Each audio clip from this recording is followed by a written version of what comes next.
KSRTC ജീവനക്കാരുടെയും പീരുമേട് താലൂക്ക് ആശുപത്രിയിലെ staff നഴ്സായ കവിതയുടെയും സമയോചിതമായ ഇടപെടൽ ഒരു ജീവൻ രക്ഷിക്കാനായി.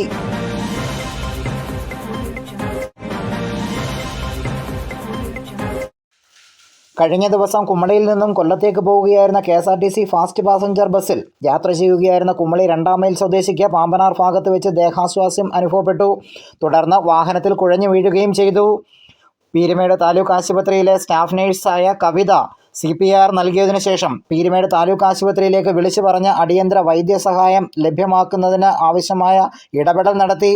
എത്രയും പെട്ടെന്ന് താലൂക്ക് ആശുപത്രിയിൽ എത്തിക്കാൻ ഡ്രൈവർ ശ്രീജിത്തിനോടും കണ്ടക്ടർ വൃന്ദാദേവിയോടും നിർദ്ദേശിക്കുകയും കണ്ടക്ടറുടെ അഭ്യർത്ഥനയെ തുടർന്ന് ഇടയ്ക്ക് ഇറങ്ങേണ്ട യാത്രക്കാരുടെ അനുമതിയോടെ ബസ് നേരെ താലൂക്ക് ആശുപത്രിയിലേക്ക് അയക്കുകയും ചെയ്തു.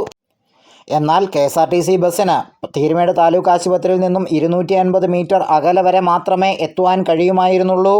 ആശുപത്രി സൂപ്രണ്ട് ഡോക്ടർ സെൻസി ബിയുടെ നിർദ്ദേശപ്രകാരം ആശുപത്രി ജീവനക്കാരായ അരുൺ MR, ജലീൽകുട്ടി എന്നിവർ സ്ട്രെച്ചറുമായി ഓടിയെത്തി രോഗിയെ തൽക്ഷണം ആശുപത്രിയിലേക്ക് എത്തിക്കുകയായിരുന്നു.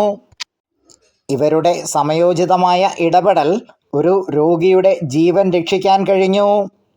News bureau, Peermade live.